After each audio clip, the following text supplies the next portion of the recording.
Welcome to Damsels in Dialogue, a podcast dedicated to female protagonists in fiction, film, and the stage. Co-hosted by Katie Zutter and India Marie Paul. For our inaugural season, we'll be focusing on 8 animated heroines from Walt Disney feature films. This episode, we swing into the jungles of Africa, where a woman and her father have come to study the wildlife, and instead find a man in a loincloth living among the apes. We get introduced not only to the famous Tarzan, but the equally as amazing Jane Porter.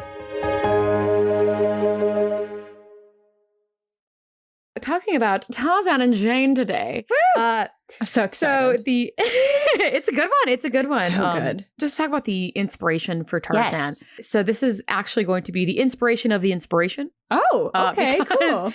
The inspiration of Tarzan is from the book Tarzan of the Apes by Edgar Rice Burroughs. It was first published in a magazine in 1912, but then was turned into a book in 1914. Now that's the actual inspiration. But from what I can find, it's not like super conclusive that he actually did this, but it's like he kind of maybe pretty did, much you kind of know that he was inspired by an actual event. Really? So, yeah, in 1868, William Milden, the 14th Earl of Streatham, was shipwrecked off the African jungle coast at 11 years old. Oh. And 15 years later, he was found. And brought back to society to reclaim his earldom and etc. So he came back at 26. So that actual event sparked all sorts of romantic fantasies, like, you know, that not necessarily written stories, but all sorts of stories about this mysterious man who lived in like the jungle. Wild man, yes. Who happens to be, you know, a wealthy heir to an earldom. Happens to be an earl, yes. Yes. Oh. So there, you know, there was a lot of, that was a big deal. There was a big deal that went around in that time period. It is pretty understood from what I could find that he took his inspiration from that story. Okay. That makes sense. That's a great story. It's very interesting that this kid survived. And I couldn't find a whole bunch on that story itself other than who he was and everything. But also that was a while ago when he was a kid. And it seemed like he wasn't super open about it. Like people were more interested about what they thought, like their own personal canons of what happened. Them romanticizing what happened instead of like his actual journey into the jungle. Exactly. Yeah. So yeah, I thought that was very interesting. I had no idea that that story existed or was based on any sort of truth. So that was kind of cool. He was possibly taken in by apes. It was all that sort of thing. So then Edgar Rice Burroughs created Tarzan of the Apes, which then inspired roughly 24 sequels. Of novels or of like novella novels? Wow. 24 stories. That's amazing. On top of stories that he okayed, there were stories about Jane that other people had written. It kind of became his own little franchise. Yeah. And there's so many movies of it too. Like there's just 51. It's 51 movies. It is, fun fact, one of the most done stories in Hollywood. It just, it keeps going. Because it came out in what? You said 1914 was the novel? Wow. Yeah. People like it was their out jungle in the world mans, in 1912, apparently. but I mean, it was nuts. So it just blew up. And there's a bunch that we can talk about later. There's been a lot of research done into it. A lot of people have really done a deep dive into, especially the first book, breaking apart things like racism and sexuality and all sorts of stuff that scholars have gone into with the story itself. But I wanted to mention some brief things about the story that some have to do with Jane, but more just to see how well Disney kind of connected the story to its original inspiration. So Tarzan of the Apes, the parents were John and Alice Clayton. Ooh. So they still kept the name. They repurposed the name. Yeah. But they still kept Clayton, which I thought was kind of interesting. Yeah. They kept the time period. However, in the original story, they gave birth to their child on the island. Oh, okay. Instead of saving him from the fire boat. Yes. They gave birth to their son, John Clayton II. A year later, the mom had died. And then later, the dad is killed by Kerchak, which they do keep the name as the King of the Apes is still Kerchak. So his dad is killed by the King of the Apes. Yes. There is no jaguar. There is no panther. There's no any sort of cat enemy that Tarzan's Disney appreciates. Yeah. And even in the later stuff, they keep bringing some sort of evil cats back. Oh, yeah. But there is not that. They still use Kerchak. They use Kala. That is the ape who takes in Tarzan. And they name him Tarzan, which in ape language means white skin. Oh, that's less romantic than I was hoping it would be. Yes. Yes. So it's still, they use a lot of the same names. Is she Jane? She's still Jane in the original novel, correct? Oh, yeah. She's still Jane Porter. Okay. Absolutely. Actually, Kerchak is killed before you even meet Jane. Tarzan becomes the king of the apes before Jane is even introduced. Wow. That's because, the first story in this very long series is very much about Tarzan. It is very much Tarzan of the apes and his story. And actually in later stories, that's when Jane becomes much more important and they are then a team. Okay. But in the beginning, it is very much Tarzan. So, he's a protagonist of the book, so you can't be mad at it. Yeah. But Kala also never meets Jane Porter. Really? Kala is killed before Jane is introduced. Oof. Yeah. And years later, after all of this craziness has happened, he's only 21. He's only 21 when he finds new marooned folk, including Jane Porter, who is 19 in the story. And he's 21. And his cousin, who he doesn't know. Wait, his cousin is in the book? Yep, okay. William Clayton. But they don't know because they don't know that they're related. Okay. And William Clayton has taken over the estate. He is now the Earl. Okay, so it's not as if they've come to find him. They did not come to find him. Okay. They have no idea who the other is. Okay. So that's when you meet Jane. And Tarzan saves Jane. She is very much damsel in distress in this first book. Very much damsel in distress. But something interesting that I wanted to touch on, while he's saving somebody else, another person who was also marooned, there was a whole group of people who were marooned. Okay. It wasn't just a couple. It was a boat of people. He went to save somebody else, a gentleman, Paul Darnot. I'm probably pronouncing that wrong. A little French there, yeah. Yes, he is a French naval officer. And while he's rescuing this gentleman, the rest of the group is saved. They are picked up on a boat and brought back. Okay. After they return and everybody's gone, Darnot says, you saved me. I will bring you back, teach you the ways of our culture, and help you reconnect with Jane, which they do. He goes back with this gentleman. He helps him learn English because he could read English at the time but could not speak it. Does the whole 9 yards. Finds her in Wisconsin, USA. She's American in the novel.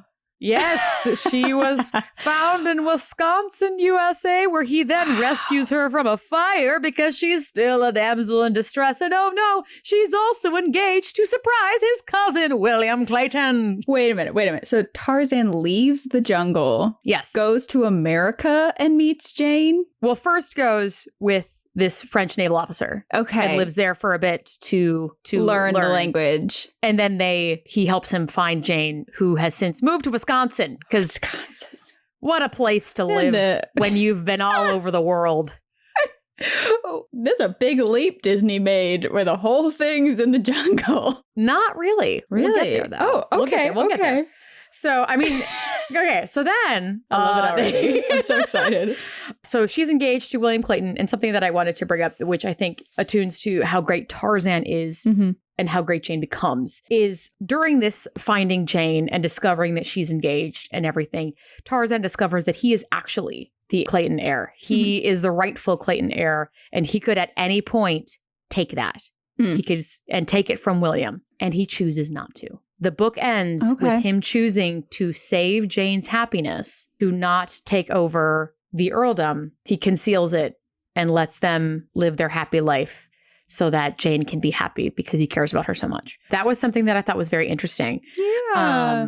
And later, they do get married. They have a son named Korak. And I believe, I should have looked into this more, but I'm pretty sure they go back to the jungle at some point, and they definitely do more. They don't just settle in Wisconsin. Jane and Tarzan have a son. Okay. Jane and Tarzan, they end up getting married. Okay. So I'm so sorry, podcast. I love you so much, but I'm not 25 Tarzan novels in yet. So, and very much in the books, from what I saw in descriptions, is Jane Porter starts off as the damsel in distress. She starts off as this very meek and beautiful girl, which is very eye-opening for him. He has never seen a woman before. And for it to be this sweet, kind damsel, he is very taken with her. But as the stories progress, she gets more agency, and she gets to the point where she is very well educated about her surroundings and things. She also is able to handle herself in the jungle. Nice. So there's all these things where she does grow a lot over the course of these books. That's just nice. like Tarzan goes on his own adventures, but for the most part, he kind of stays, he has the same kind himbo energy the whole time. Yes. Whereas Jane really has a full arc, which is very cool. That's surprising for that time period of writing, because I mean, that is the Victorian era into the Edwardian era. That would have been really popular to have damsels in distress and everything. So that's the fact that he gives her any kind of arc at all or growth. That's pretty awesome. Right. I thought that was very interesting. So what I could see is that Disney did it as a whole. They looked through it. They really wanted to make, so slowly easing our way into inspirations that Disney specifically took to make her character, is they took that more overall arc of her character and put that into the movie, as opposed to just what the first was. Also, fun fact about this animated feature is that the author, Edgar, always wanted Tarzan to be animated. He did? Because he would have known Disney when they started in the 30s. So that would have been... Right. I don't know if he talked about Disney specifically, but as early as 1938... he was saying that Tarzan would be best suited as an animated film. So it actually fulfilled this lifelong dream of this gentleman, and his grandson watched it and was like, yeah, he'd be proud. This was so well done. That's so amazing. And it's true. And we'll talk a little bit about it when we get into like the movie itself. But I agree that it is done the best because of what they can do. Right. No, they did a fantastic job. And with the movie itself and how they got the inspiration, they got her personality from the overall arc. And they also wanted to add some Jane Goodall into there as well to make her very intelligent, and Diane Fossey. So both of them were women who lived with apes and learned about them. And so they really wanted this well-rounded, intelligent character. But something that was interesting is as they were drawing her, they obviously had her personality down pat. They're like this intelligent, strong woman. But the early sketches of her, and if you look them up, they're very bland. Yeah. She's, in some things, she looks very, very nerdy and bookish. Some, she's not very attractive. Some, she just looks plain. She looks very plain. And they were really having a hard time with trying to get this look, because they were like, we have this strong woman and we can't figure out what she looks like. So they changed her hair color. They did all sorts of things to try and remedy this, and they just couldn't, until they watched Minnie Driver. And watching her, oh my gosh, yeah. And she did her research. I also, Movie Surfers for the Win, guys. Watch that episode. And they talked about Tarzan. And they interviewed her, and she referenced the silverbacks and everything. Like she definitely dove into this character. And her animating supervisor. Oh, that was Ken Duncan, like Meg. Yes. It was the same. Yes. He loved it. He sat in and watched her and was like, wow, she is so incredibly expressive in her face that they gave this person with the knowledge and the confidence of the Jane Goodall, but gave her that wide-eye wonder that would really relate to with children and give that excitement. Everybody has seen somebody talk about something they love and the way their eyes light up and the way they're so excited. And even if you don't really understand what they're talking about, you are still engaged. Like you're still like, I am with you, because they love it so much. And that's kind of what she brought to Jane as a character, which then inspired her entire look and facial features. Yeah. Like I watched an interview at the D23 Expo that they did with the 20th anniversary, I think. And Ken Duncan spoke, and he said it was one of his favorite characters he's ever done. And that Minnie did break it completely open, because it was like this stiff British character. And then like, she can be funny. And then that just opens up a whole, and she's hysterical in this film. And it really, he was, like you said, he studied her poses when she was doing that. So he started he showed sketches of her in funny poses. Oh, she thought that was great. She loved it. She was like, it was so cool to watch somebody sketch her face while she was talking. And he said he used her face shape. Like he used Minnie Driver's face shape to start the new version that became Jane. I thought that was so cool. And that his wife was the cleanup artist on Jane, so that the actual lines you see in the movie were from his wife is just really cool. The whole family affair.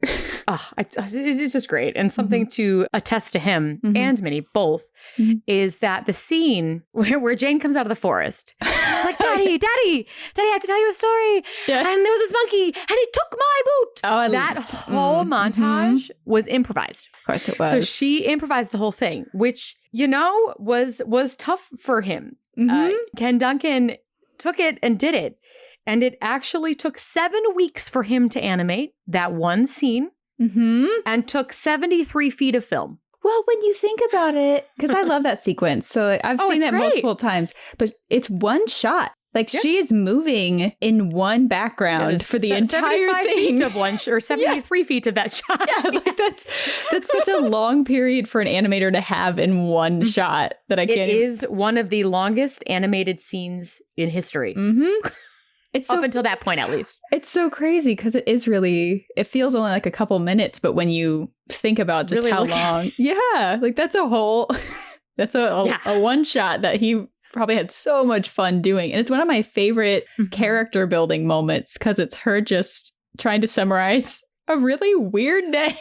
Right, her and her father. It's a really, something I really enjoy about this story that you don't get in other Disney films is a really strong familial relationship. Yeah. They are, even at the end of that long, exhausting scene, Clayton's like, do you understand what she's saying? And he's like, absolutely not. Carry on, dear. Like, he is so supportive. And they're both so insanely supportive of each other. Just crawled around, pretending to be apes on the ground. I mean they're amazing. They both unconditionally love and support each other. Yep. And never question each other. And I love that as a relationship for our female protagonists, because you don't get to see that very often. It is really nice for her character to have that. You typically have the daughter who's fighting her father on something. It doesn't have, they can still have love and it not be, malicious or anything, but that it's usually telling them they can't do something and they do it anyway. Right. They're fighting their father or they don't have any parents. Or they don't have any parents. Of the two. Yeah, it's really, those are the two plot lines. Those are your options.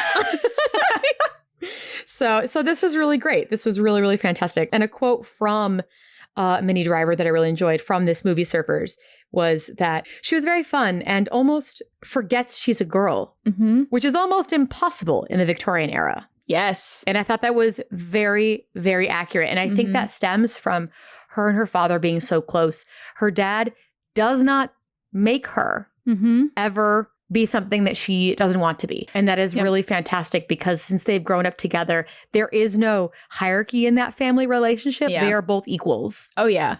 100%. Which I think really help build her as a very strong woman who forgets she's a woman because she's never... It's never about that. Needed to be. No. This movie is never about that. Even Clayton doesn't treat her any differently. She's just an explorer. He doesn't belittle her. He thinks she's weird. Yeah. He thinks both of them are weird. He just stares at them making He does talk down to them a bunch, though. Well, yeah. That's his character. But it's to hit her father, too. So it's not... Right. To both of them. And Tarzan. It's... He's just a full of itself villain. He has his own motives. He is. Clayton never interrupts her during that huge montage. But they're the comments between the men during her daddy, he took my boot scene. It's like, oh, those are the ones I bought for you. Like going back. Right. He's just so committed. He is like absolutely, he's in it. The dad is in it. He knows what's happening. And Clayton is so thrown, but also can't interrupt because she is so compelling. Yep. He doesn't understand what she's saying. No, he doesn't get it. He doesn't care, but it's pulled enough that it's not worth interrupting for him, which was very cool. And then moving fully into the Tarzan itself. Yes.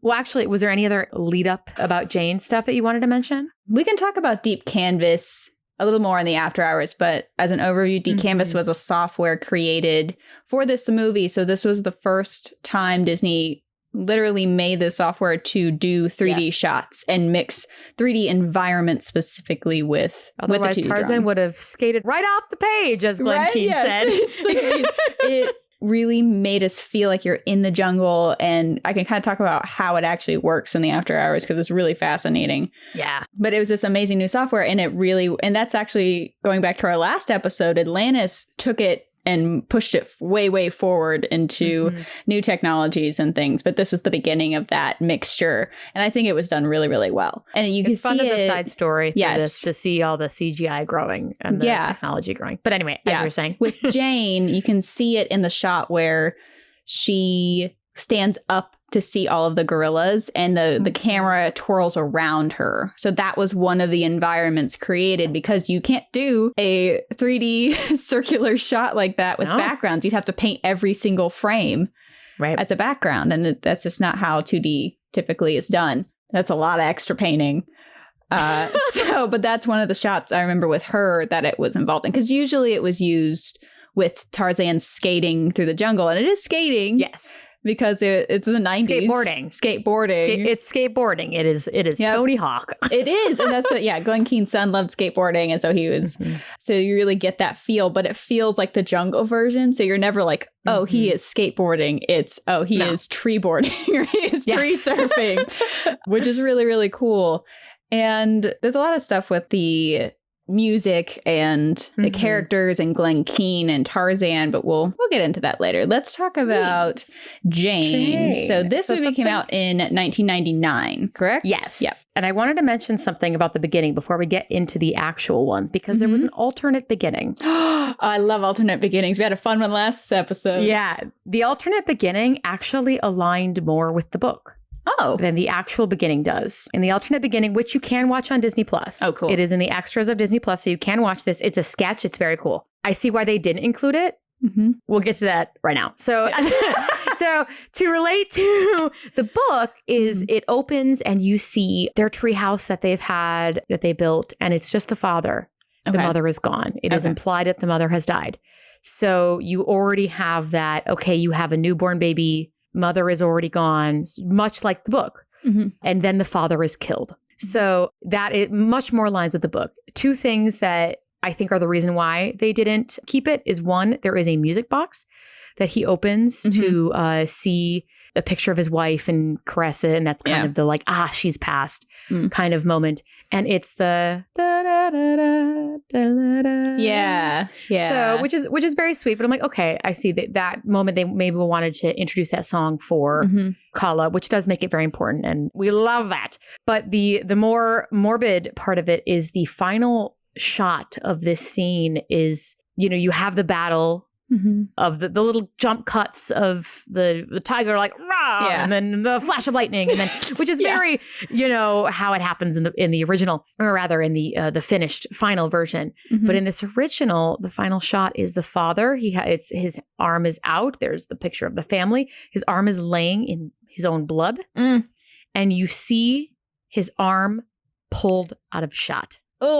With the blood dragging under his knuckles. And this goes dark, but that's another level. That's really, and baby is still in his little carrier.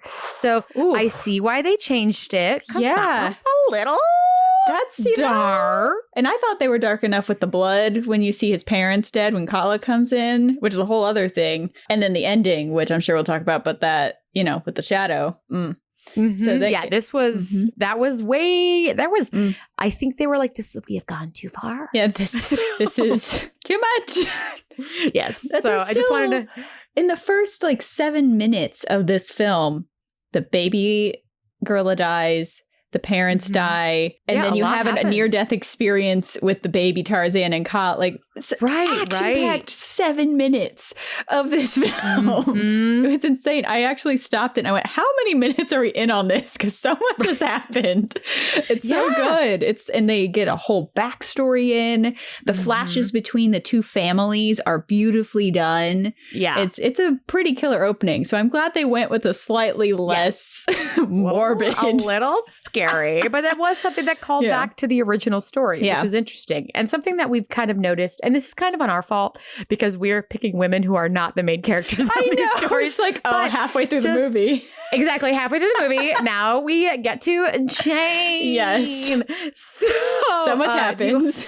Do you want to talk about how we meet Jane? Yes, because this is her entrance is brilliant because it just completely introduces her as a comedic character, and before this you don't really get a comedic character, and comedy is different than sassy because you have Meg before this, but everyone else is very princessy or the stereotypical kind and gentle, and she is all those things, but she just is in the jungle, her hat's all sideways, she's trying to push her way through bamboo, gets flung back, like she's this very awkward woman, and you already get the contrast of her being in a bustle and in the middle of the jungle. So you have this like corset, horrible clothing, beautiful but horrible to wear in the jungle of Africa.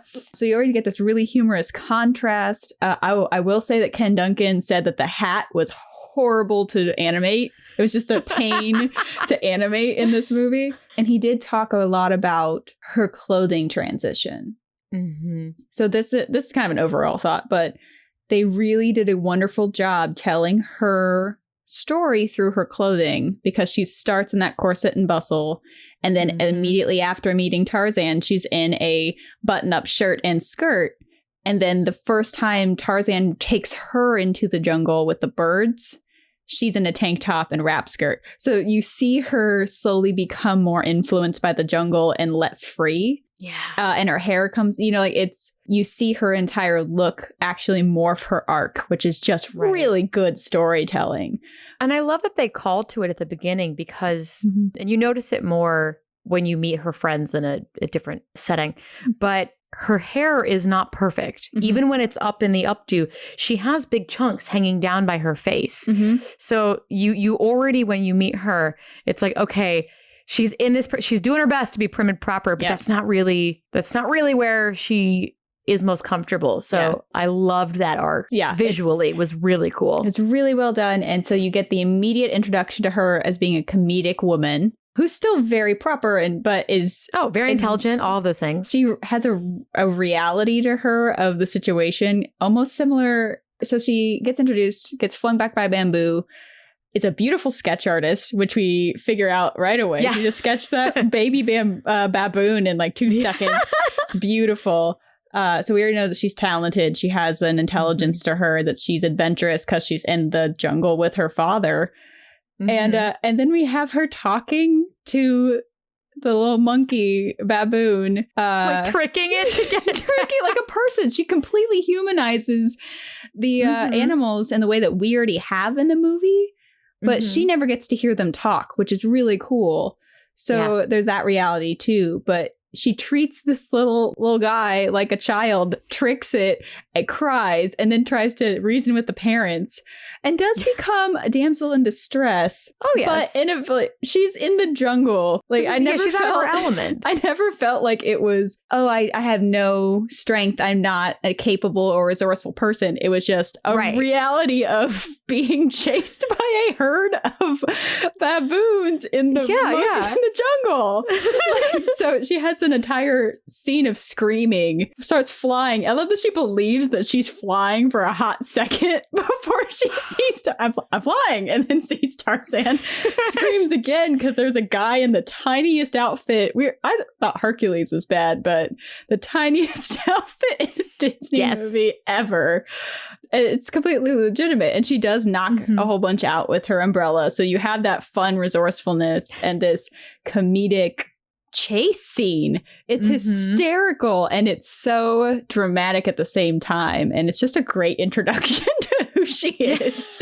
All in one, that she is resourceful, but she is responding to the reality that's happening. And you do get the damsel in distress aspect, but in a very modern way, and a very I would scream. I'm a resourceful human being, but I wouldn't know what to do with that. So you really get the element of her being out of her comfort zone.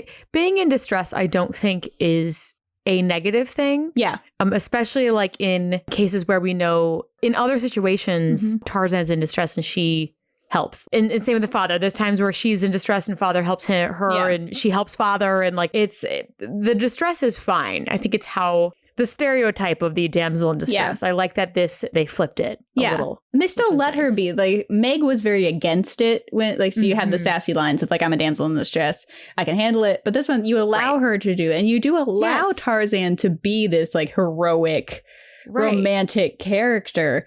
But it's so nice. She's allowed to be feminine. He's allowed to be masculine. And then she has this moment that reminded me of Flynn with the hair glow when she's like, I'm in a tree with a man who talks to monkeys and tries to escape away. And I'm like, oh, it's like her hair glows. I'm like, it's that real reaction to the magic of this world. Right.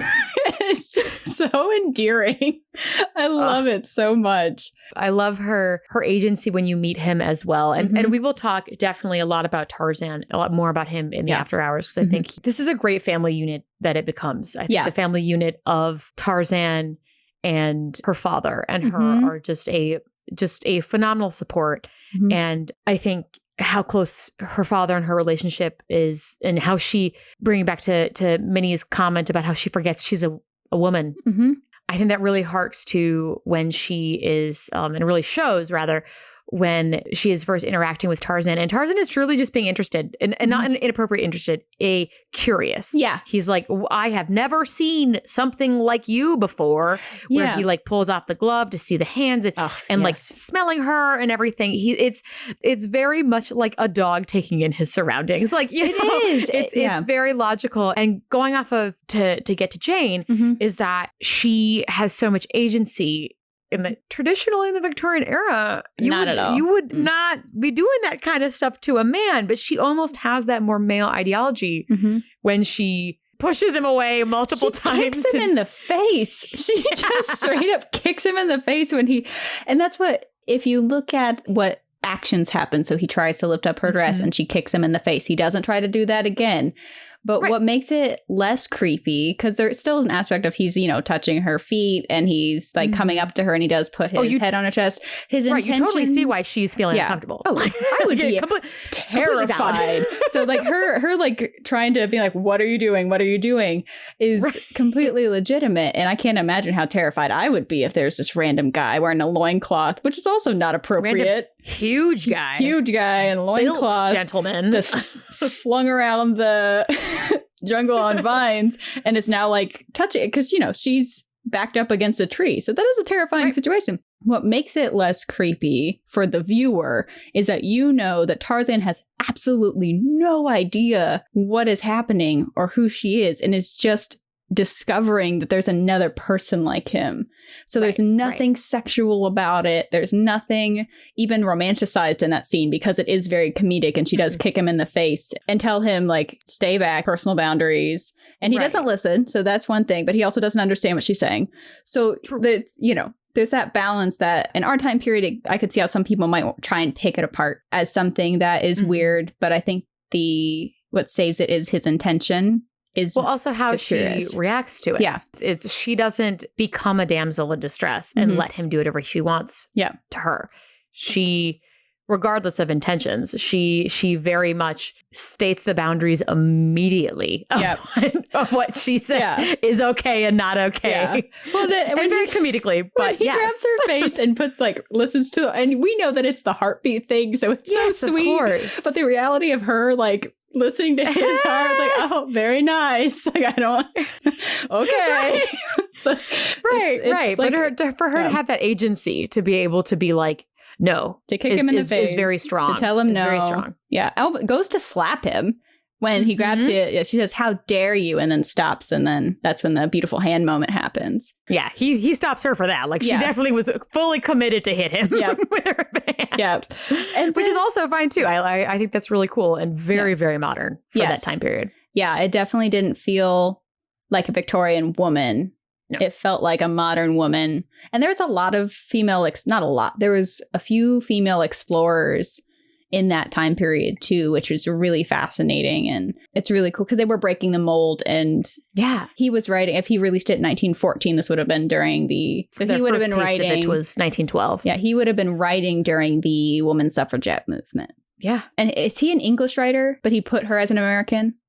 He was born in Chicago. Really? Yep. He lived in Oak Park and then traveled all over the United States. That's cool. Yeah. Okay, so it would have been during the American suffragette movement is when he was writing, which is really kind of cool and fascinating. But she starts having this agency too when she tries to escape the tree after when he's talking to the baboon trying to get the thing back and then takes the sketch gift. She's like, I'm looking out here. Yeah, I can do this. I can do this. It's like stuck between the two, probably 30 feet up in the air, like trying to escape. Like, that's bold. I don't. Yeah. Yes. Oh my gosh. Yeah. And I love that. You love that for her. And you feel, I think she's such a great role model to kids because she is so willing to just take matters into her own hands and just try. Yep. She may not always succeed. No. But she does try. Yep. And I think that is really cool for people to look up to. Because even like Clayton, who is a very masculine man in this, does not try at all for anything. He's like, I am here for one thing and you cannot tell me otherwise. Yes. Yeah. And the romance in this is so innocent. You really see them growing. And that's the Strangers Like Me montage is just, I jumped a little bit, but it's so Oh, you're fine. It's beautiful because you see them both. Her attraction starts when she's drawing on the blackboard. Right. And that's something new too, is that you see she falls in love with him first and knows. I mean, they both fall in love with each other. Yeah. But she knows what it is. She understands what is happening and he doesn't. So it's also making her incredibly modern. And in this, she is, I think Disney made her older. I think so too. But that was interesting too. Anyway, continuing with their innocent romance. It's a very innocent, and you see him start to have those feelings during the Strangers Like Me montage, and they synced up the lyrics just so beautifully with this amazing album. I think he says the growing need to be beside her in it, and that's when you have Tarzan being forced to look at a picture, but his eyes are like on her, and so you see his start, but he doesn't really understand it. In the most beautiful part that I never realized happened was when they tangle up in the vines because she's learning how to swing, because he's teaching her stuff, she's teaching him stuff. You see Tarzan experience things that is beautiful. Right. So there's no tension at all. No. You see her kind of falling for him when they tangle up in the vines, and she goes like red. Like she starts blushing. She fully understands what's happening. She fully right blushes when they wind up. And I actually watched him this time. I've watched it so many times, but he looked at her like, what is that expression? Like he had this question on his face because he didn't understand why she was bashful. And I'm like, well, that's just absolutely charming. Because he's so confident in a lot of his choices. So I love that. It's so beautiful. I did just quick Googles. Jane is in her early 20s and Tarzan is 18. That's what I thought. He was 18, which is so young. And they did try to find a man's voice for this movie. That is something that they talked about in the D23 Expos. They wanted, instead of like Hercules and some of the past heroes and Aladdin have sounded really young, they wanted a man's voice. That's really interesting that they made him 18. And younger than her, which it does show that she is more mature, but also she's more worldly because she's been around. She's grown up with this father teaching her everything. Like he's so knowledgeable. And quirky and fun. And you can see where he's allowed her to truly explore life and go with her. Yeah. It makes the joke, Daddy, stop it, when he's like, should I leave you alone with the blackboard for a moment? Like that it feels like an adult parent relationship. Yeah. Which is really nice. They've gotten past the point of I need to parent you. And they're now like slowly they're to that point where they can be friends. Yeah. Which does, I feel like, happen later in your 20s. When you can make those more adult jokes. Like, it's not about like, oh, he's cute. Should I leave you alone? Which is like, so good. It's great. It's great. I keep bringing up the dad, but I think it's so important to have those strong family ties. And it was so great to see that because it really helps Jane be this strong, independent woman. And she's allowed to grow and thrive and have these moments where she forgets she's a woman. Yeah. She's just a person. Awesome. What a concept. She's just a person in the jungle. And still feminine. I think that's cool too, is that she's still given the femininity of her talking about things that she did in England when she's teaching Tarzan things, and her and them insisting on having their tea in their fancy teacups and everything. Like they still, you know. Yeah, I loved when this was right before Tarzan and her have this montage and everything.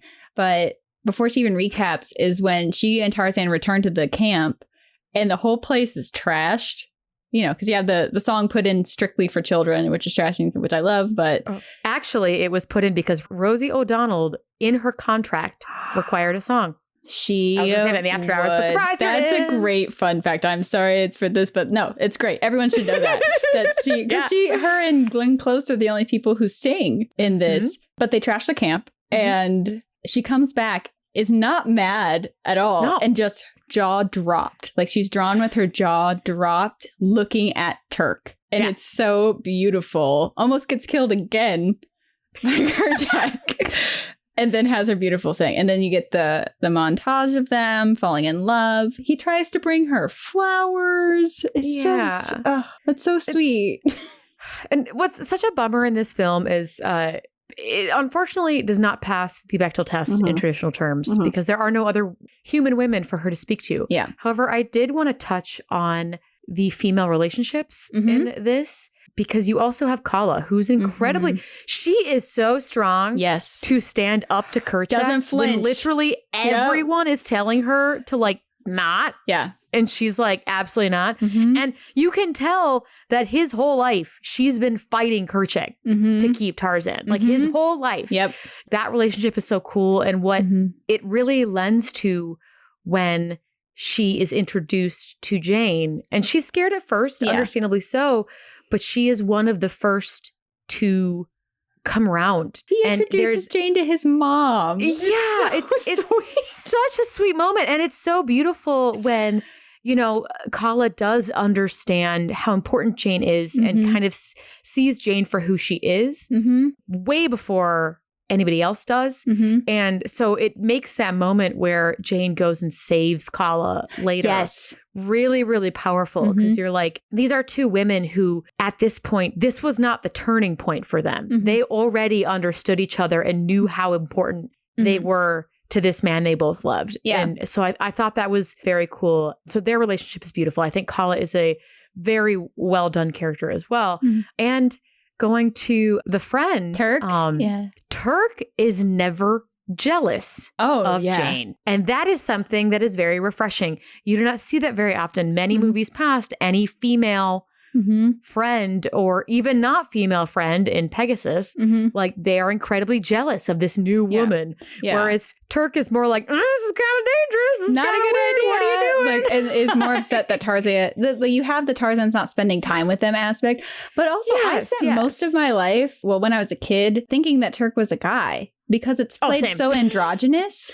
And I completely forgot that he was played by Rosie O'Donnell. I had no idea. I told Josh and he was like, yeah, no, that was like a big thing. Like that was a big deal. Like everyone was really. And then when I looked it up, I'm like, oh yeah, they like based Turk's look and hair off of Rosie O'Donnell. I'm like, well, I'm a fool. But yes, I agree. I also thought that Turk was a boy. I did. And then when I re-listened to it, they say Turkina, I think is her full name in it. Yeah. But you also have a male-female friendship that is so platonic. Just oh my God, so platonic. Even if it's in like different species, like there's just nothing but. And there is never a question between the two that they are. Like it is just so like annoying siblings. Like they're really siblings in it, which is really fun. And knowing that it's also a female character played very androgynous, because I thought it was a guy for most of it. And then when you realize it's a girl, very tomboyish. Which is cool. Oh, she's so fun. Turk is a blast. You love Turk. You have the wonderful son-mother relationship in it with Kala and Tarzan. And it has some great messages about family in there. And then the whole harems relationship with Tarzan and Turk going in and wrestling around. Like you do have female relationships in it. It's just not human. And Jane can't talk to them, so you can't even claim that she can talk to them. I know, and it's so tough, but you know there's moments. So it's tough that it does not pass the Bechdel test, but you do see those moments of in the first movie of connection and understanding. And I really love how the female relationships are portrayed, even though they cannot speak to each other, which in Tarzan and Jane, yes, if you don't mind moving on to that, yes, it's all flipped on its head because she can just understand everything Turk says all the time. Yep, all the time. She just learns, she speaks fluent ape. Yes. Right before we jump completely to Tarzan and Jane, there's a couple other moments of Jane agency that fights against damsels in distress. And she rushes the shotgun when Clayton goes to shoot Tarzan. When he first hops in, and she's like, see, he's here, he's real. And then just rushes the shotgun and pushes it away as it's firing. So she knows exactly the dangers of that. Of what it means to rush a shotgun. Like, she does it a couple times. She also tries to fight the shotgun away from Clayton. I mean, she's unsuccessful, but, you know, she can't be also the warrior also woman and the artist. And she's a third of the size of Clayton. Yeah. Like so, that's one of those things where it would be unbelievable if she was able to wrestle it out of his arms. So she's not Kirakakash. She's not a warrior woman. She's a brainy, artistic, wonderful character, but she still tries. She still tries to be resourceful and helpful. So she rushes the shotgun. She swings it on a vine and knocks a guy away from Kala to open it. So she gets saved, but she also helps save Tarzan from different things. So she has the agency and the gumption, I guess would be the word, to do whatever she can, even if she's not a physically strong character. So I think that's also a great side to show in a female character too. She's never helpless. She's just in situations that she needs help with, I guess. Oh, of course. Yeah. The kiss too. You have her really wanting to stay. She goes off and cries, which is completely justified because she's completely torn about what to do. Yeah. And then her dad says, "But you love him," which is great dad. Great dad. And then he goes with her. What a supportive father. We love to see it. It's so good. And the least romantic jump off a boat ever with the skirts floating up. It's just like, wow. I kind of loved the kiss when it was that moment of her like, her she tackles him, choosing him. She tackles He's him. So overwhelmed he doesn't know what's happening. Doesn't know what a kiss is. So she tackles him, kisses him, embarrassed, and then he's like, wait, what is this? And then kisses her in this like, can we try again? Yes, it was beautiful. But so her also awkward jump off the boat with this billowing skirt, straight up tackles him onto the ground after trying to give him a handshake, not even a hug to say goodbye, which is so British. And yes, she was very much like, I am putting distance between us. Yep. We will do this. He has no idea. Yeah. And then they have the wonderful sequence where she's a master surfer of the jungle as well. Yeah. And that kind of rounds out. You see them grow together. And it's beautiful. And then it was so successful that they had a television show, which you can't stream, which is really unfortunate. I found a couple on YouTube for The Legend of Tarzan, but it was in 2001 to 2003. And Disney's pretty much written it off. It's not. Yeah, I think it probably hasn't been digitized yet. So they're like, I'm not going to pay to digitize it or something like that. It's right. It doesn't make sense that it doesn't exist because it's cute from the few that I watched. And that's where the Tarzan and Jane movie that you can stream comes from. And that I thought was done way better than things like Atlantis and other ones, because they made a through plot, which was fun. You still had the typical, like, they backtracked on some of the character progression and like made things more exciting because it's a TV show, made it spicy. But that happens in everything. But overall, I think that was really cute, better done. It also called back to the rest of the novels. It makes sense to have a TV show of something that had 24, 25 adventures already. Right. That makes total sense. Yeah, and I like that they called it out at the beginning of the movie. They do say these are based on the stories by Edgar Rice Burroughs. Yeah. Although the downer of it is the quality was significantly lower. Yeah. Quality was pretty low to the point where some of the characters didn't look like themselves. I agree. And the voice actors didn't come back for it. None of the voice actors came back. It was so sad.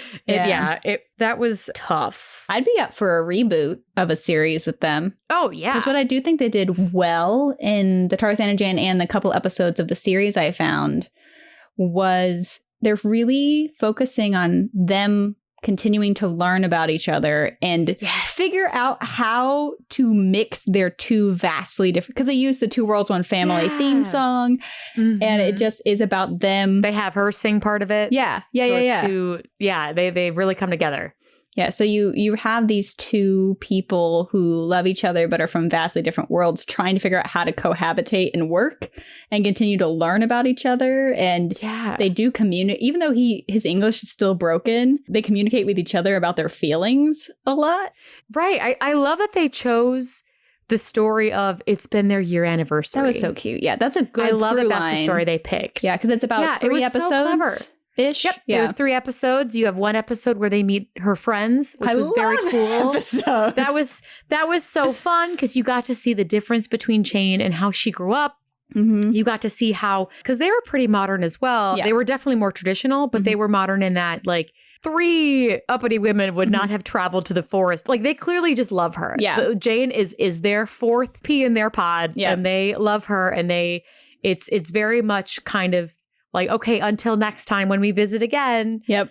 We'll bring better shoes next time. Like, kind of, like that kind of idea. They still are not down for staying there. No. But you have those moments of her showing them, like when she goes to the picnic spot. They're not thrilled with walking through the forest. She must be absolutely foolish for staying here outside of the hunky man. Yep.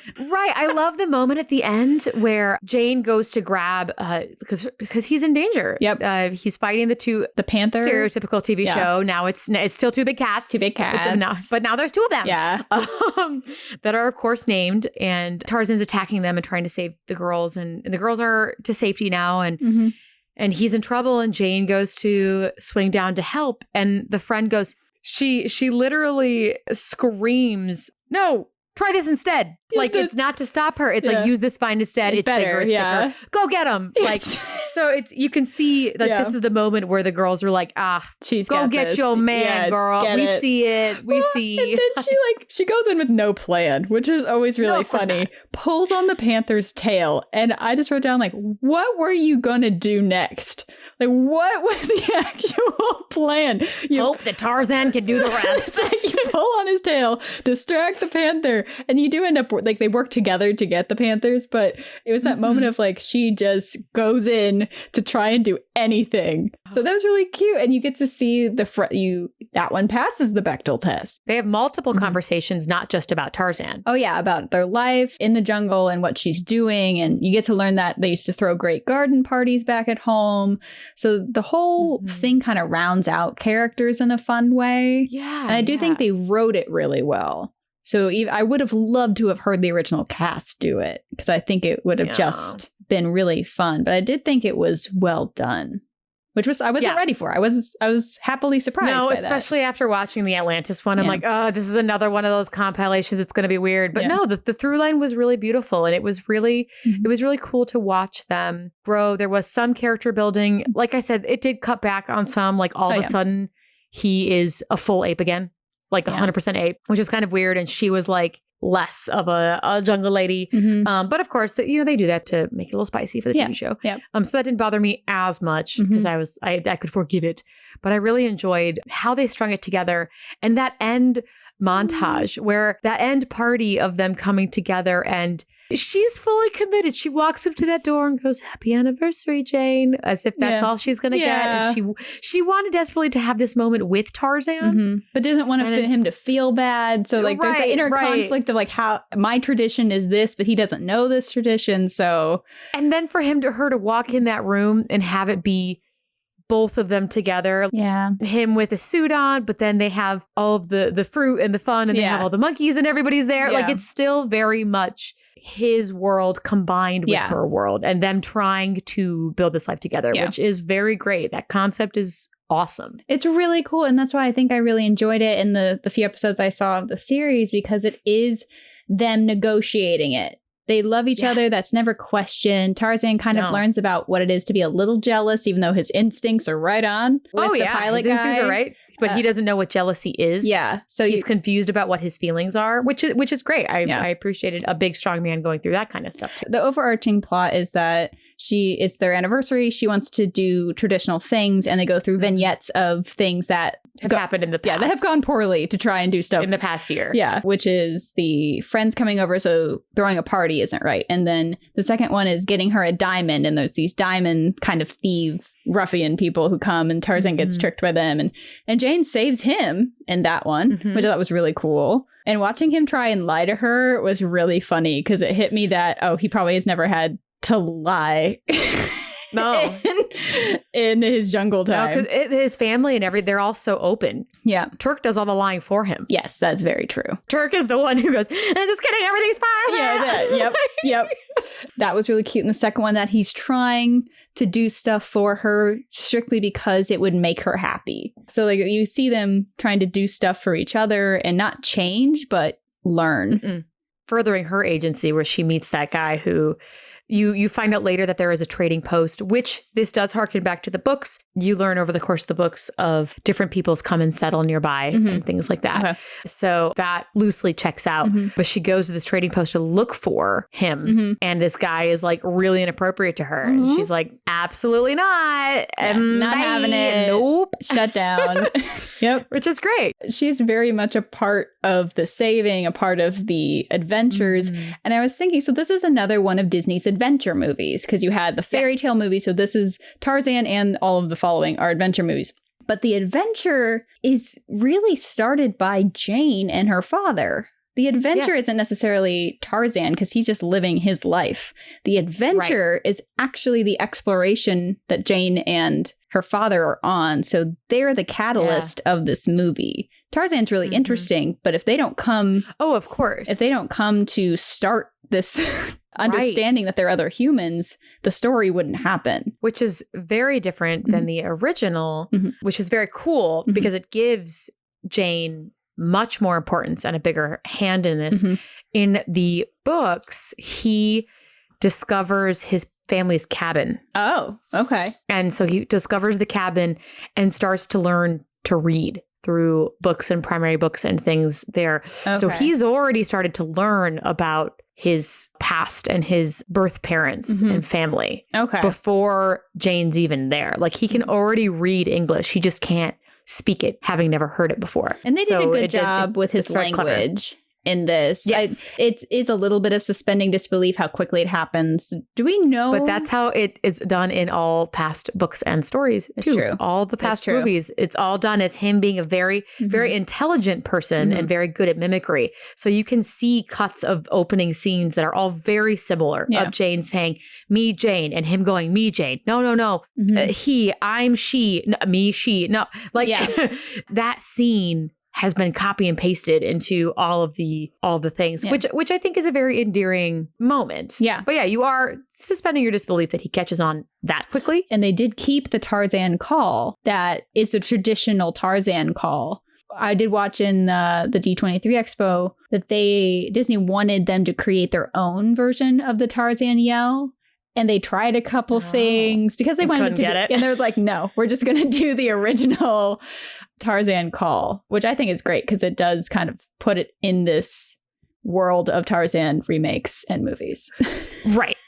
No, Janice is such a good character, and she is. She's complete. She has a good relationship with her father. I wish I knew more about her mom. I feel like there's nothing really said about her mom in the movie at all. And even my brief synopsis of the books, they didn't really go into it. Was her mom not part of the picture in the novels either? It was just her and her dad? Not that I could see. Well, her dad, I don't even know. Like in the synopsis I could find, there was no dad. Okay. She was traveling with her soon-to-be fiance. Yeah. But it wasn't about Jane. At that point in the early on, she was very much that damsel in distress. On a final fun fact, if you will. Yes, final fun Jane fact. and Tarzan, the Tarzan books were banned for a while. Yes. For lack of evidence that Tarzan and Jane were officially married before settling down. Scandalous. Those scandalous jungle-living people. Not enough evidence that they were actually married before settling down. Wow. That's so... Not anything else. Nothing. Great. Oh, what? Ugh. That's... Of all the things, really, to have like the two people in love be like, the time period, man. Banned. I don't know, this ape guy, no problem with him being an ape guy, just you didn't go to a church and get married. Oh, man. Where are they going to get a preacher? Well, I guess in the novel, they were in America. So that's a little different than the Disney version. But right. Yeah. Still, Disney version, I think they nailed it. I really liked how they did it. And she's so funny. And it's so fun to see a comedic heroine who is not an idiot. Like she's not evil, because there's some sassy, fun heroines before this, and there's some like really cynical ones, which are great. But to just be kind and awkward, but extremely comedic, she's just great. Minnie Driver did so good with her. Mm-hmm.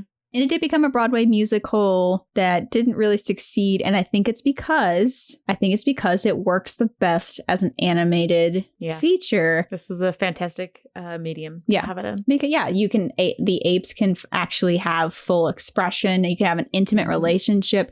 And the way you can draw Tarzan, his physicality is phenomenal in this movie. Mm-hmm. And Glenn Keane just does, I think is one of his best, is Tarzan. And a physical actor can't do it. Like it's not that they aren't talented. It's not their fault. They just physically can't have their hands like they can't walk on their knuckles in the same way. Jack their knuckles up in prep for the show. Is it possible? They made him very ape-like, and I've been watching like his hand movements were always kind of curled and were just beautifully done. And then you pair this sweet kind of simple person with this intelligent crackerjack of a female character. I just love it. It was such a good movie, and it was beautiful. The colors were just gorgeous in this film. It felt really bold and organic, and I love that. I love it. That's a good pick. It's I was very excited to rewatch this movie. Yeah. Thanks for jumping along with us. I think Jane is outside of that Bechdel test, which is really gonna maybe bite her in the butt in the end. Yeah. But other than that, I think she is a contender. Yeah, she'll be a contender for Maiden Madness, and it depends on what first round she gets up with, because the Bechdel test will be tough, and we'll release our rubric so you can all follow along. But yeah, fun. Thanks to everyone for joining us on this episode with Jane Porter. We hope to have you hear us again. I was going to say talk to you again, but that doesn't make any sense. See you next time. Thank you so much for joining us for this episode of Damsels in Dialogue. Tune in next week as we tackle one of Disney's biggest franchises involving two sisters and an icy secret. Join us for our final Disney heroine deep dive of the season and learn more about Arendelle's heirs, Anna and Elsa. If you enjoyed listening today, we'd love to have you subscribe to this podcast, leave a review on Apple Podcasts, and share with friends. If you really enjoyed our discussion, you can find more behind-the-scenes content, a peek at our research notes, and even entire bonus episodes on Patreon. Each month, we release a full after-hours episode where we discuss the movies we cover in each episode, unfiltered and unrestrained, along with behind-the-scenes, extras, and notes. You can reach us on social media. Links to all our platforms can be found in our bio. On those platforms, you will find information about our upcoming season finale special, Maiden Madness, where we randomly place over 30 Disney animated heroines in a March Madness-style tournament to discover who is the top Disney animated heroine. Brackets and more information will be released on our social media, so get your brackets filled out today and let us know who you think will emerge as champion. Until next time, this has been Damsels in Dialogue. Have a nice day. This podcast is sponsored by Royal Princess Parties, LLC, and is produced by Hello Out There Audio, part of Hello Out There Productions.